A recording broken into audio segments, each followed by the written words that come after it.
안녕하세요. 임동훈 목사입니다. 오늘 날마다 말씀과 함께 본문은 사무엘상 1장에서 2장까지 말씀입니다.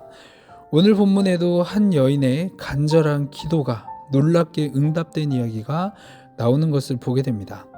이 한나라는 여인의 남편은 엘가나인데 이 엘가나에게는 한나 외에도 분인나라는 아내가 있었습니다. 엘가나는 분인나보다 한나를 더 사랑한 것 같습니다.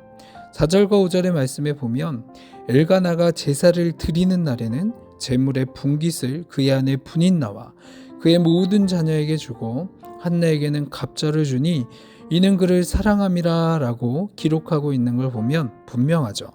그런데 한나에게는 한 가지 어려움이 있었습니다. 5절 마지막 절에 보면 여호와께서 그에게 임신하지 못하게 하시니 라고 기록되어져 있습니다. 한마디로 한나는 자녀가 없다라는 것이죠. 그리고 6절의 말씀처럼 여호와께서 그에게 임신하지 못하게 하므로 그의 적수인 분인나가 그를 심히 격분하여 괴롭게 하였더라라고 이야기를 합니다. 이렇게 어려운 상황 가운데 살고 있을 때 한나의 반응은 어떠했을까요?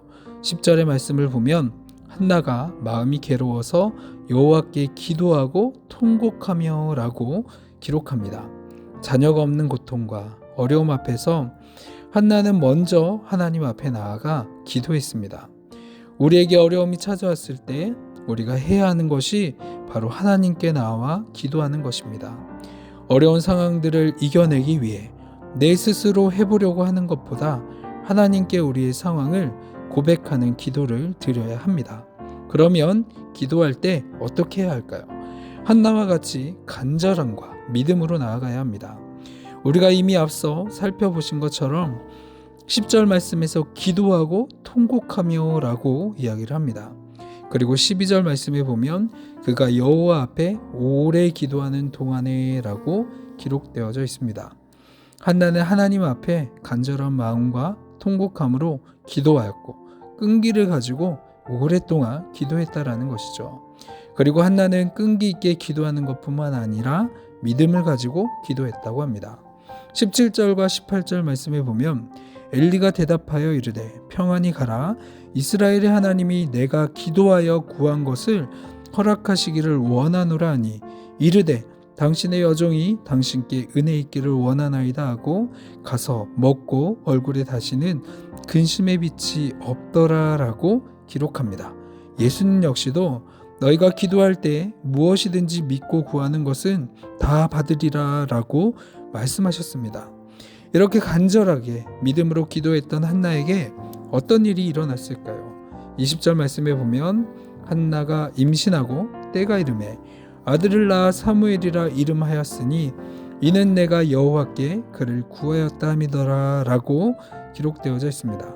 하나님께서는 한나의 믿음을 가지고 드린 간절한 그 기도에 응답해 주셨다라는 것을 볼 수 있습니다. 우리가 참으로 전능하신 하나님을 믿는 믿음을 가지고 있다면 삶의 어려움 앞에 먼저 하나님 앞에 나와 기도해야 하는 것입니다. 쉽게 이야기를 하면 하나님께 나의 모든 것들을 내어 맡기고 하나님께 온전히 대화하며 나가야 된다라는 것이죠. 그렇게 나아갈 때 하나님이 들으시고 응답해 주심을 우리는 보게 됩니다.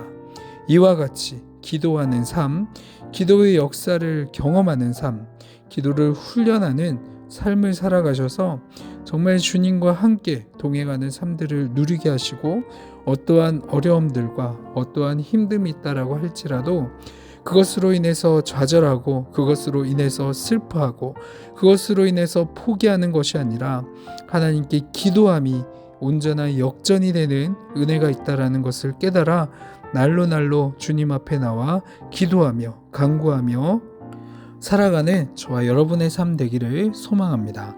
아멘. 기도하겠습니다. 사랑이 많으신 하나님 아버지, 하나님이 나의 구주이심을 알지만 막상 눈앞에 어려운 일을 당하게 되면 내 자신을 의지하거나 주위의 사람들을 의지하는 모습들을 보게 됩니다. 그럴 때마다 하나님께 간구할 수 있는 믿음을 허락하여 주옵소서. 그래서 믿음으로 하나님께 간절히 기도하게 하시고 하나님의 의의 빗줄기가 우리의 삶 가운데 내려와 온전히 하나님만을 의지하는 자로 살아가게 하여 주옵소서. 오늘도 함께 하실 주님께 감사드리며 예수님의 이름으로 기도합니다. 아멘.